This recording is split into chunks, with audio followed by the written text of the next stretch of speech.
Halo teman-teman, selamat datang di channel Dimap. Gimana kabarnya kalian? Semoga sehat-sehat aja ya. Dan di video kali ini saya akan menceritakan Film Kingdom Season 1 episode 4. Untuk yang belum menonton episode 1, 2, atau 3-nya mangga nonton dulu. Tetapi kalau misalnya udah, kuy, kita nonton bareng-bareng. Baiklah, tanpa perlu berlama-lama lagi, langsung saja kita menuju videonya.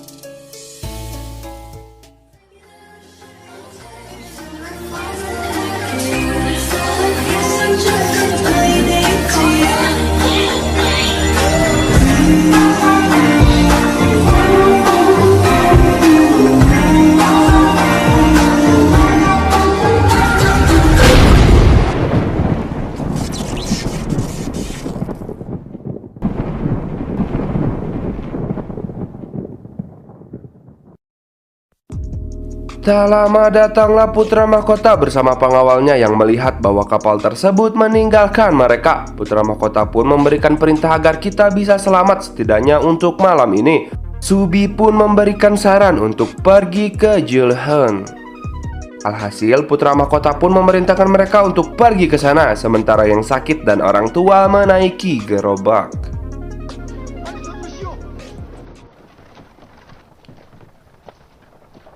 Saat di perjalanan, tanpa sengaja seorang anak melihat bahwa ternyata kawanan zombie tersebut bersembunyi di sana, yang mengartikan bahwa jumlahnya tak terbatas. Ditambah matahari sudah mulai terbenam, mereka pun langsung berlari untuk menuju Julhun dengan putra mahkota yang menarik kuda tersebut.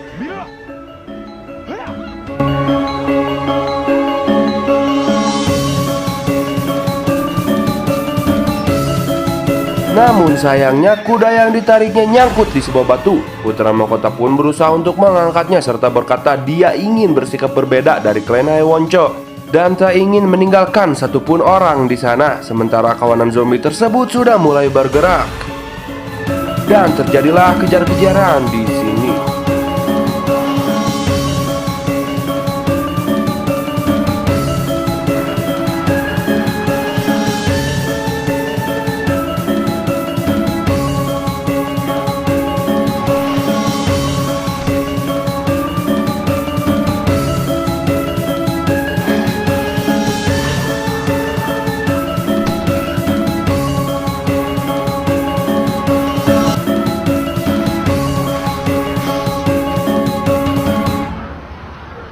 Syukurnya mereka berhasil sampai. Putra mahkota pun langsung memerintahkan anak-anak, wanita, dan orang tua untuk bersembunyi di gudang. Sementara orang yang bisa bertarung harus bersiap untuk bertarung. Dan di kapal tersebut, rupanya kotak besar tersebut mulai bereaksi. Ibu-ibu kampret itu pun langsung membukanya. Dan kapal itu pun langsung menjadi zombie. Kembali ke Julhan, mereka pun terus bersiaga sembari babacaan.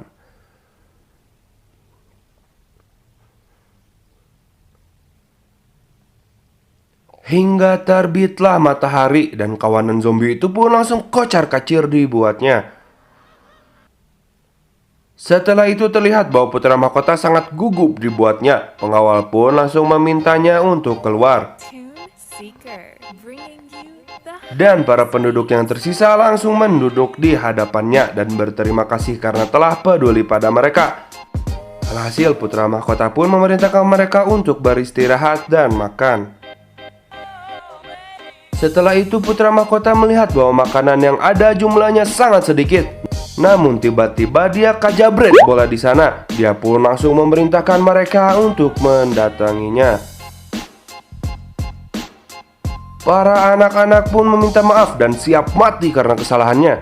Namun rupanya putra mahkota memanggil mereka karena ingin memberikannya dendeng serta memberikan sisanya untuk mereka.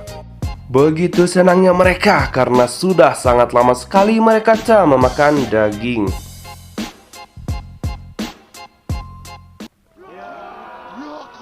Setelah itu dia pun tetap berencana untuk pergi ke Sangju untuk menemui Ahyun. Hyungshin pun yang mendengarnya langsung menawarkan diri untuk menjadi petunjuk jalannya.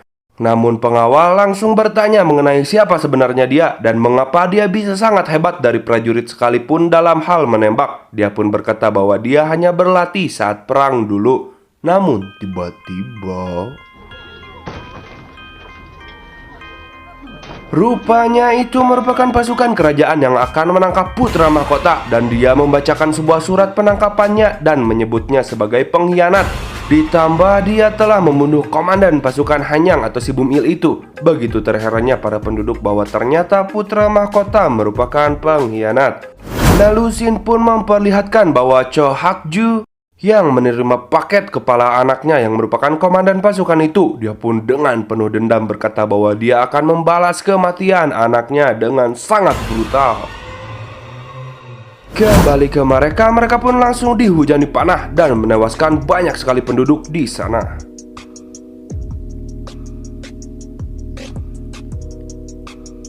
Hingga yang tersisa mereka saja, mereka pun berniat untuk melawan pasukan tersebut.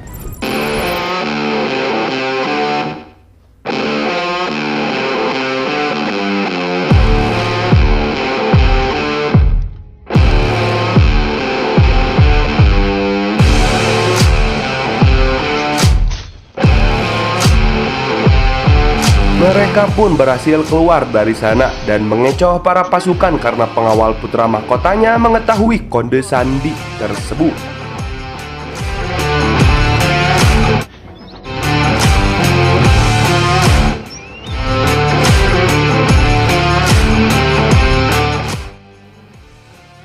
Namun ketua pasukan ini dengan santainya berkata bahwa dia tahu kemana perginya mereka, dan dia mendapati sebuah surat yang memberitahunya bahwa putra mahkota akan pergi ke Sangju. Oke, singkat ceritanya ada mata-mata di sini gitu. Shin beralih ke Hanyang yang dimana mereka sudah mendengar bahwa sinyal api sudah dinyalakan. Namun mereka di sini memilih untuk tetap melihat keadaan raja, yang justru itu langsung ditahan oleh penjaga. Tak lama datanglah Cho Hak-ju dan dia menuntun mereka untuk bertemu dengan raja.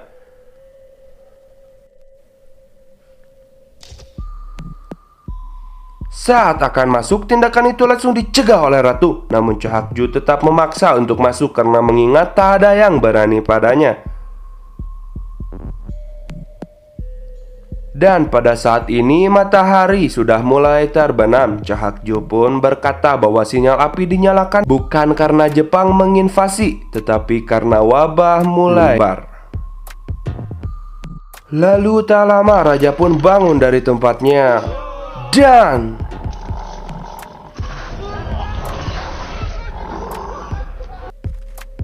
Cho Hak-ju pun langsung berkata bahwa raja kini terkena wabah tersebut. Bagaimanapun dia tetaplah raja karena dia belum mati.